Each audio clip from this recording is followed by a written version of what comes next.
Mic check. What is a classic album? What is the criteria to give a piece of music, a collection of songs, this incredible honor?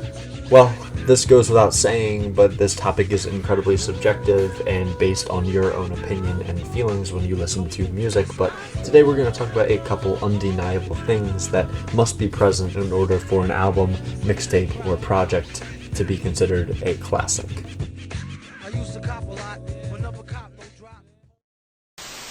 Yes, what kind of makes it a classic? Because it came out, remember we talked about what defines a classic, right?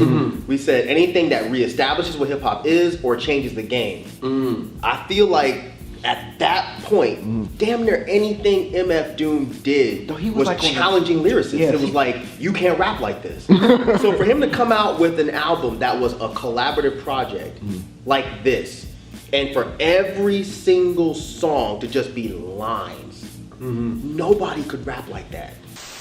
And I had this surprise, and we're going to sort of celebrate a little bit by reviewing a couple classic albums this week. Classic if you want to use the C word. Really, I'm just picking some of my favorites that I know are kind of well known and people will be excited about if I review them, because all too often I get the question, will you review some classic albums? Review some of your favorite albums.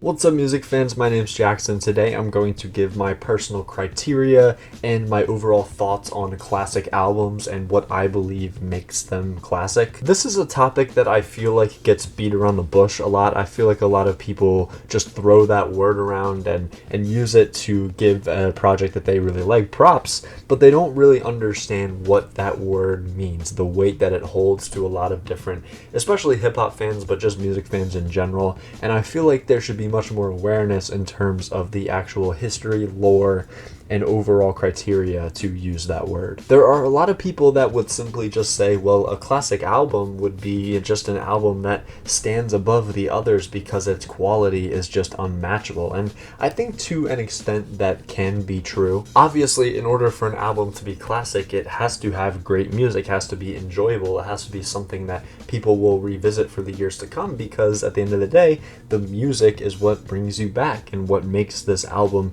influential. But there's a lot of nuts and bolts in terms of a classic and the overall aura surrounding a certain album. There are also time constraints. I feel like a lot of times an album is considered to be something that might become a classic in the coming years, but it's not because it's such a recent release. And we're going to dig into why that is and why that's such a common phrase that's thrown around as well. And it's also important to consider all the albums that are considered undeniable classics and to look at what they have in common and what earned them that title and where we can find common ground, and use that to establish our basis of defining this word as well. But to really start this whole analysis, I want to go back to the quote by Mike C. Town from Dead End Hip Hop, because I feel like this is the vaguest way to describe a classic, and while it holds true, I think it's worth going into depth a lot more. Cue the clip. Because it came out, remember we talked about what defines a classic, right? We said anything that reestablishes what hip hop is or changes the game. I feel like at that point, damn near anything MF Doom did was challenging lyricists. It was like, you can't rap like this. So for him to come out with an album that was a collaborative project like this, and for every single song to just be lines, nobody could rap like that. Interesting.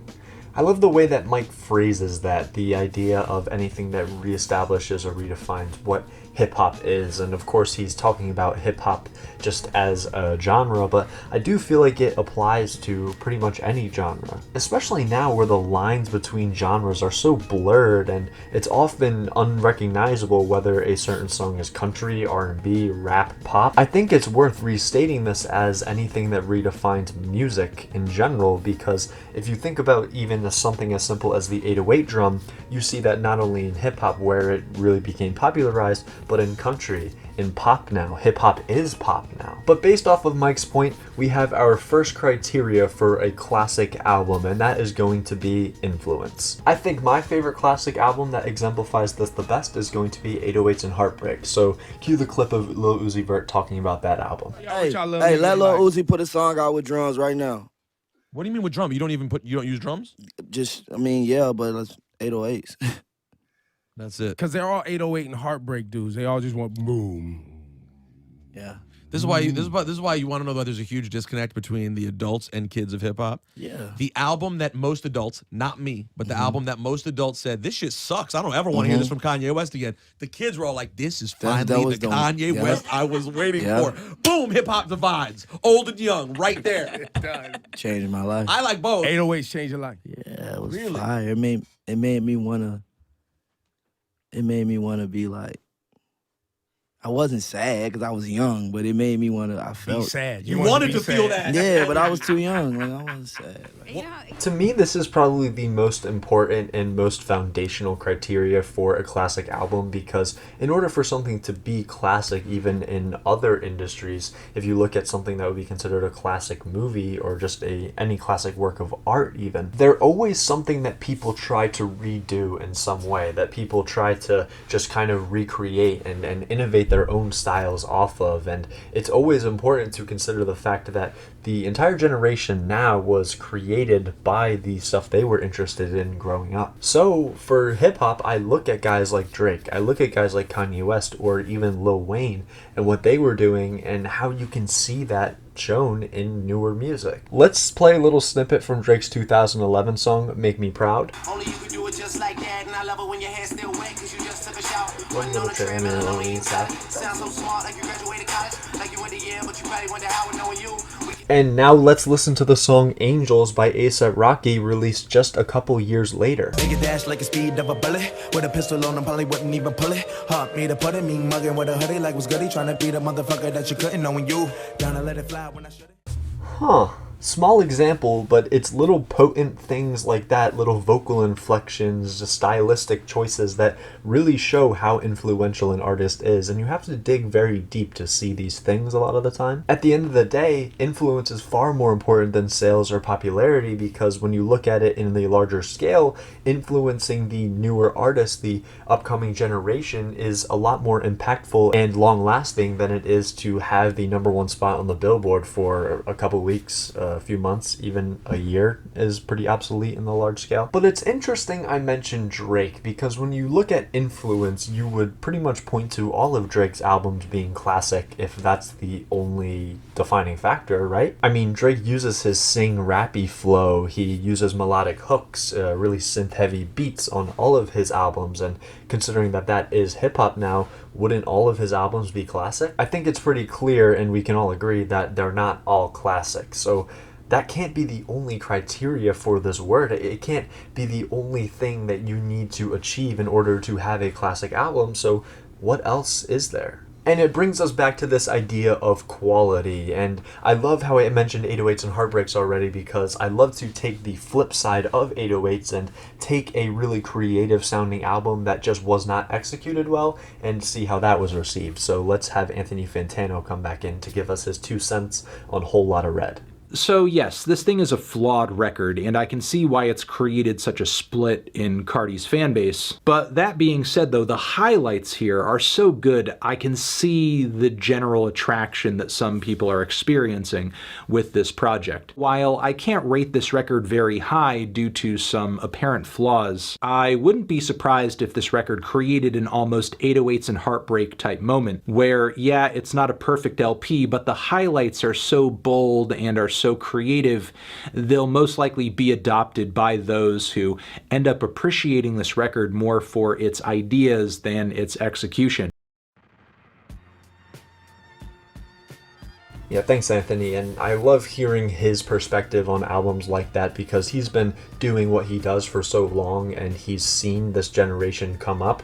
And for him to have that wise understanding of new ideas and just overall soundscapes in music is really interesting to hear. And I love how transparent he is about it. But it brings up this idea of good music and the quality that your music must achieve in order to be a certified classic. And where is that line? And this is probably the most subjective point I'm going to make in this video because I think for everybody it's going to vary. I'll just think about it how I see it. If we're going to put My Beautiful Dark Twisted Fantasy and To Pimp a Butterfly up here, we'll put, say, I don't know, albums like Damn and Bandana right here, and then we'll put albums like Whole Lotta Red right here, then I think for most people the quality level you're going to have to reach is going to be between that My Beautiful Dark Twisted Fantasy and Bandana level, and for me it's probably like somewhere right around there. And that's why albums like Pinata and Igor and The College Dropout are so hard to place because they do roam around that level of quality, and that's why we need these other additional factors to really decide. But how do we decide this quality? What exactly do I mean when I say this level of quality? Well, there's a couple things. I think the album has to have this level of cohesiveness to it and this idea that the artist was trying to convey. I think the track list needs to be all killer, no filler. You can't shoot 50% on your 15-track track list and expect to have a classic album. And lastly, I think that the songs need to be really good. I think that they need to have replay value. I think that they need to be songs that people are talking about for years because the songs, the music, the verses and hooks is what makes albums great. And so with that said, if we're going to use the Anthony Fantano scale, I think anything below a 7 out of 10 for you personally can't possibly be a classic, because if you're going to revisit an album just because it influenced a later generation or because you think that it's important to the culture, it's not a classic. You have to actually enjoy the album yourself. And frankly, I feel like this should go without saying, but I put it in the video because it's worth clarifying. But like I said, that can't be the only one. There can't just be two criterias. I had to put a third in. And this last one is, to me, the most important in a way, yet the most obsolete at the same time. And that's going to be the artistry of the album and the goal that the artist making the album was trying to accomplish. And they had to have accomplished that goal perfectly. Oh man, I need an album to illustrate my point. Which one do I pick? Ah man, it's such a hard choice. I know, let's pick my favorite album, The College Dropout. What was the goal of The College Dropout? Why did Kanye make that album? To me, Kanye West made The College Dropout for a couple of reasons. 1, to criticize upper level education. 2, to provide an anthem for self-worth and self-empowerment to young people, but really anybody. And 3, to provide a new sound and personality that would take over the music industry for years to come. And I think 17 years later, we can look back on The College Dropout and say that Kanye absolutely crushed all 3 of those goals. Have you ever heard anybody use a soul sample in a hip-hop song? Yeah, that's Kanye West. Have you ever heard anybody criticize upper-level education in a hip-hop song? Yeah, that's Kanye West. Have you ever heard somebody use auto-tune? You definitely have. Yeah, that's Kanye West. This is something that kind of goes hand in hand with the influence thing, but The College Dropout became so iconic for so many reasons, and that's obviously part of the euphoria and the aura that a classic album has, but it's also indicative of the 3 criteria I provided. Let's take To Pimp a Butterfly, for example. What was the goal of that album? For me, I always felt like it was a meditation on self-worth, Black America, and the struggle and what it means to be on both sides of that camp and the internal interrogation that goes through your head every day when you are in that situation. And obviously Kendrick accomplished that. This is one of the most poetic albums of all time, and it's so cinematic in a really weird way, but also with a really organic sound that you can't copy. When you really think about how you describe an album, it's always important to ask yourself that question. What was the artist trying to accomplish with this piece of work? What did they want me to take away from it? And frankly, for me, if you don't even know the answer to that question, the album might not be worth going back to. And if you do know the answer to that question, that's a start. But if you really feel like you could understand it and you feel like they accomplished that goal, well, you might have the start of a classic. But like I said, we need all 3 of these criteria, and there should be no questions to any of them in order to truly back up your opinion that this would be a classic. And it's always subjective, which goes without saying, but these are, in my opinion, the most important things. Thank you so much for watching this video, guys. I really put a lot of effort into how I articulate myself here because I know that these topics are very subjective and it's difficult to provide an umbrella statement on topics like this, but I try because I feel like it's a great way to provide content and value to your guys' lives and spark discussion, which is why I want you guys to leave a comment on how you feel about this criteria and what your own would be. And with all that said, I need to do my shameless self-promotion. I really would appreciate it if you guys would subscribe and make that number go up by 1 because it motivates me so much to keep making these videos. And I know I say this a lot, you hear this from every creator, but please believe me when I say that it genuinely makes my day better when I see that number go up. So thank you guys so much. Give me an album to react to in the comments. Let me know what your favorite classic album is. If the ones you feel like are controversially a classic, let me know what your opinion on it is. And yeah, that's gonna be it. And feel free to let me know what I was wrong about in this video. Thanks so much for joining me. I sincerely hope you join me next time. Happy listening.